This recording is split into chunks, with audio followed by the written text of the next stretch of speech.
finally got a chance to sit down and watch Pinocchio Unstrung, and today we're going to review it. And if you're wondering why the background's different again, it's because I was watching it over here and I didn't want to wait to get home to make this review, so let's just do it now. But this isn't just about my opinion, this is about Mojo's. Oh, what do you think of Ooh, what is this little thing on here? I like it a lot. Hand it over, son. Ow. Hey, that's not yours. My mic, not yours. Okay, sorry about that. So starting off with the good about this movie, the best thing that this has going for it is the practical puppet. I feel like so many other studios would use CGI for this, but they actually went with the practical route, and it kind of gives it a sort of 90s aesthetic, and I love how flexible the puppet is. Another really good part about this movie is, in the past, I feel like the TCU characters haven't been the strong points of the story, but James and Geppetto and like all the other characters in this are actually really good, and I found myself like really intrigued with their story. But I think my favorite part of this movie is honestly how self-aware it is. I feel like everything else in the Twisted Childhood universe doesn't take or takes itself way too seriously and doesn't understand that like these are horror movies about Winnie the Pooh and Peter Pan killing people. People aren't going to take you seriously. And this movie doesn't take itself seriously. It's very self-aware, cracks a lot of jokes, and I feel like this was the first movie to fully understand that, and it boosted up my rating on this a lot. Another pretty good thing about this is the crazy kills. There are so many gory kills in this movie, and for those people that just like a lot of gore, this is the movie for you.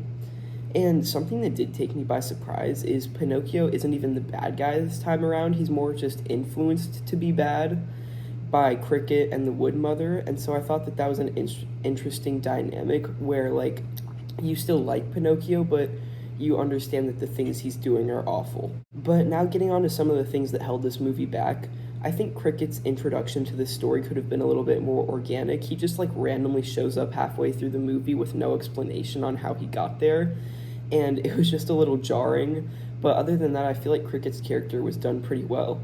Another thing I think this movie relies on way too much is shock value.